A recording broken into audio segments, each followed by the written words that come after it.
നമസ്കാരം, പുതിയൊരു വീഡിയോയിലേക്ക് എല്ലാവർക്കും സ്വാഗതം. ഞാൻ ഡോക്ടർ ശ്രുതി.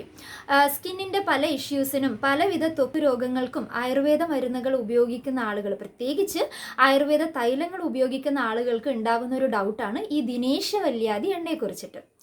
പല ആളുകളും ചോദിക്കാറുണ്ട്, ദിനേശവല്യാതി എണ്ണ അല്ലെങ്കിൽ ദിനേശവല്യാതി കുഴമ്പ് കുട്ടികളിൽ ഉപയോഗിക്കാൻ പറ്റുമോ, ഗർഭിണികളിൽ ഉപയോഗിക്കാൻ പറ്റുമോ, ആണുങ്ങൾക്ക് ഉപയോഗിക്കാൻ പറ്റുമോ, അത് മെയിനായിട്ട് ഏതൊക്കെ രോഗാവസ്ഥയിലാണ് ഉപയോഗിക്കാൻ പറ്റുന്നത്, അങ്ങനെ പല പല ഡൗട്ട്സും നമ്മൾ കേൾക്കാറുണ്ട്.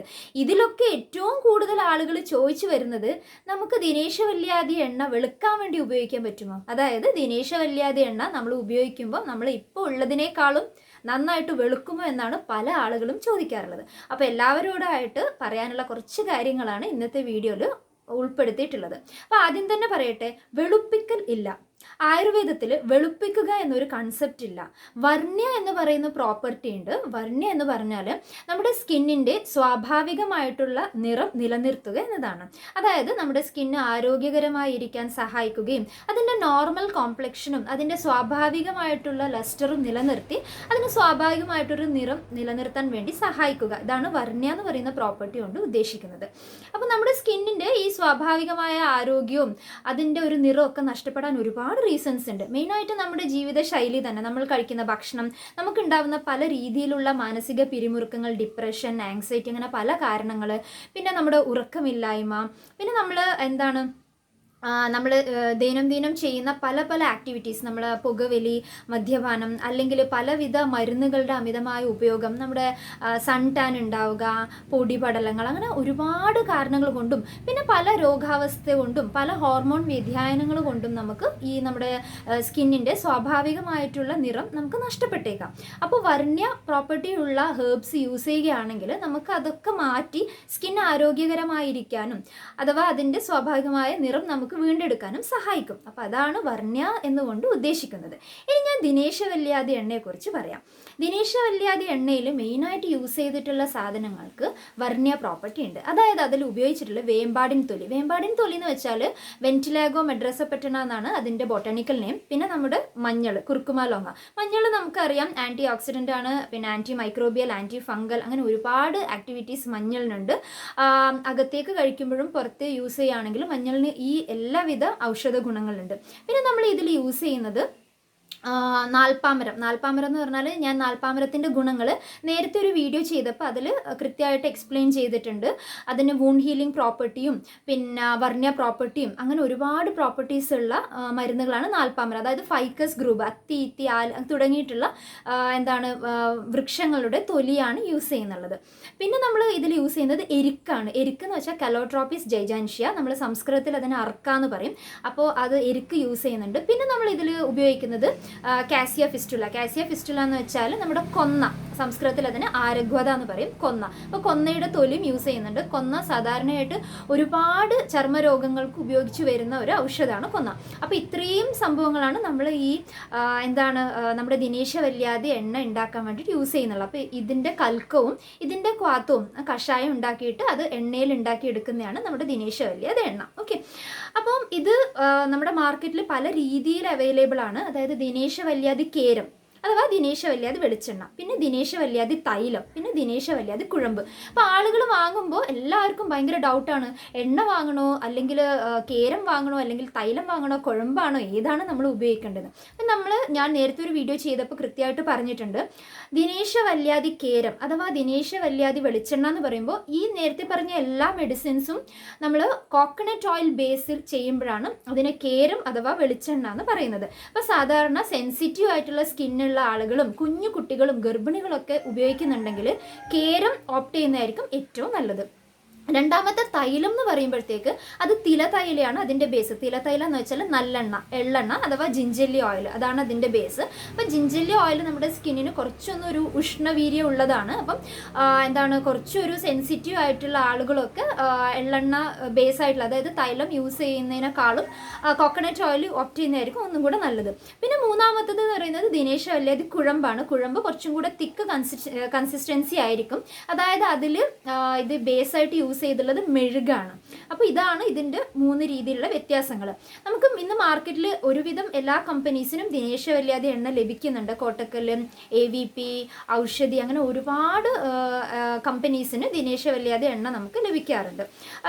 ഇതിൻ്റെ പ്രൈസ് എന്ന് പറയുന്നത് ഒരു 150-200 റേഞ്ചിലായിരിക്കും ഇതിൻ്റെ റേറ്റ് ഉണ്ടാകുന്നത്. നമുക്ക് ഓൺലൈൻ സൈറ്റിലും ഈ എണ്ണ ഓർഡർ ചെയ്യുകയാണെങ്കിൽ നമുക്ക് കിട്ടുന്നുണ്ട്.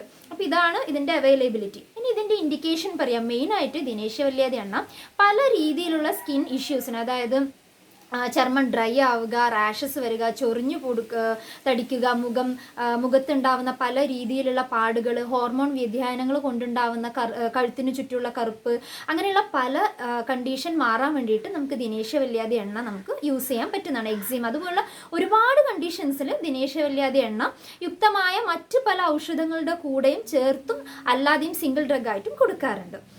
അപ്പോൾ ദിനേശവല്യാതി എണ്ണ എന്തിനൊക്കെ ഉപയോഗിക്കുന്നത് നമുക്ക് മനസ്സിലായി അല്ലേ? പക്ഷേ ദിനേശവല്യാതി എണ്ണ ഈ കഫം കൂടിയിട്ടുള്ള, അതായത് ചൊറിഞ്ഞ് പൊട്ടിയിട്ട് പസ് വരുന്ന, പഴുപ്പ് വരുന്ന രീതിയിലുള്ള വ്രണങ്ങളിൽ സാധാരണ ഉപയോഗിച്ച് വരാറില്ല. അത് ദിനേശവല്യാതി എണ്ണ എന്നല്ല, നമ്മൾ ഈ ഓയിൽ ബേസ് ആയിട്ടുള്ള സംഭവങ്ങൾ കൂടുതലായിട്ട് അതുപോലുള്ള പഴുപ്പ് നിറഞ്ഞിട്ടുള്ള വ്രണങ്ങളിൽ സാധാരണയായിട്ട് ഉപയോഗിക്കാറില്ല. പക്ഷേ ചില ഡോക്ടേഴ്സ് മറ്റു പല ഔഷധങ്ങളുടെ കൂടെ, അഥവാ അത് അത്രയും അത്യാവശ്യമാണെങ്കിൽ ഉപയോഗിക്കുന്നുണ്ട്. അത് ഓരോ യുക്തിക്കനുസരിച്ച് ചെയ്യുന്നതാണ്. ഓക്കെ, ഇനി വരുന്ന ഡൗട്ട്സ്. ദിനേശവല്യാതി എണ്ണ ഗർഭിണികൾക്ക് യൂസ് ചെയ്യാൻ പറ്റുമെന്ന്. ദിനേശവല്യാതി എണ്ണ ഗർഭിണികൾക്ക് എന്തുകൊണ്ടും യൂസ് ചെയ്യാൻ പറ്റും. അപ്പോൾ വാങ്ങുന്ന സമയത്ത് നമ്മൾ എപ്പോഴും കേരം തന്നെ ഉപയോഗിക്കുക. അതായത് കോക്കനട്ട് ഓയിൽ ബേസ് ആയിട്ടുള്ള ദിനേശവല്യാതി വെളിച്ചെണ്ണ ഉപയോഗിക്കാൻ വേണ്ടിയിട്ട് ശ്രദ്ധിക്കുക. സാധാരണ 4 മാസം വരെയുള്ള ഗർഭിണികൾ ഓയിൽ മസാജ് ഒന്നും ചെയ്യാതിരിക്കുന്നതാണ് ഏറ്റവും നല്ലത്. ഒരു 5 മാസത്തിന് ശേഷം നമ്മുടെ വയറൊക്കെ ഒന്ന് സ്ട്രെച്ച് ചെയ്ത് വരുമ്പോഴത്തേക്ക് ആ സ്ട്രെച്ചിങ്ങിൻ്റെ ആ ഒരു ഡ്രൈനെസ് കുറയ്ക്കാനും നമ്മുടെ സ്കിന്നിന് ഒരു മിനുസം നൽകാനും ഒക്കെ നമുക്ക് ദിനേശവല്യാതി എണ്ണ ഉപയോഗിക്കുന്നതുകൊണ്ട് വളരെ നല്ലതാണ്. നമ്മൾ ഉപയോഗിക്കുന്നതിനേക്കാളും മുമ്പ് ഏതൊരു എണ്ണയോ ഏതൊരു പ്രോഡക്റ്റോ നമ്മൾ സ്കിന്നിൽ ഉപയോഗിക്കുന്നതിനേക്കാളും മുന്നേ നമ്മളൊരു പാച്ച് ടെസ്റ്റ് ചെയ്യുന്നത് വളരെ അത്യാവശ്യമാണ്. കാരണം എല്ലാവരും സ്കിന്നും ഒരുപോലെയാണെന്ന് നമുക്ക് പറയാൻ പറ്റില്ല. അപ്പോൾ എന്തുകൊണ്ടും ഒരു പാച്ച് ടെസ്റ്റ് നടത്തി നോക്കുന്നത് വളരെ നല്ലതായിരിക്കും. അതായത് നമ്മൾ ഏത് പ്രോഡക്റ്റാണ് ഉപയോഗിക്കാൻ നോക്കുന്നത് അത് നമ്മുടെ ചെവിയുടെ പിന്നിലോ അല്ലെങ്കിൽ നമ്മുടെ സ്കിന്നിലോ ജസ്റ്റ് ഒന്ന് അപ്ലൈ ചെയ്ത് നോക്കുക.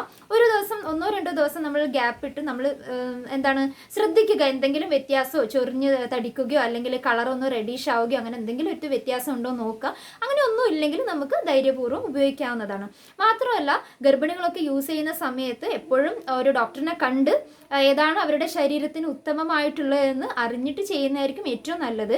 അഥവാ നമ്മൾ ഇതുപോലുള്ള ഓയിൽ നമ്മൾ യൂസ് ചെയ്യുന്ന സമയത്ത് എന്തെങ്കിലും രീതിയിൽ റാഷസോ ഇച്ചിങ്ങോ വരികയാണെങ്കിൽ നിർബന്ധമായിട്ടും സ്വയം ചികിത്സ ചെയ്യരുത്. അവരൊരു വൈദ്യസഹായം തേടിയിട്ട് എന്തുകൊണ്ടാണ് ഇങ്ങനെ ഉണ്ടായതെന്ന് അറിഞ്ഞിട്ട് മാത്രം അതിനുള്ള റെമഡീസ് എടുക്കുന്നതായിരിക്കും നല്ലത്.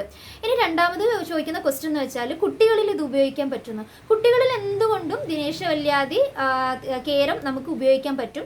1 വയസ്സിന് താഴെയുള്ള കുട്ടികളാണെങ്കിൽ കോക്കനട്ട് ഓയിൽ തന്നെ വാങ്ങി ഉപയോഗിക്കുക. കാരണം കുഞ്ഞുങ്ങളുടെ സ്കിന്ന് ഭയങ്കര സെൻസിറ്റീവാണ്. അപ്പോൾ അവർക്ക് തൈലത്തിനേക്കാളും ഏറ്റവും കൂടുതൽ അനുയോജ്യമായത് കേരം തന്നെയായിരിക്കും, അതായത് കോക്കനട്ട് ഓയിൽ തന്നെയായിരിക്കും.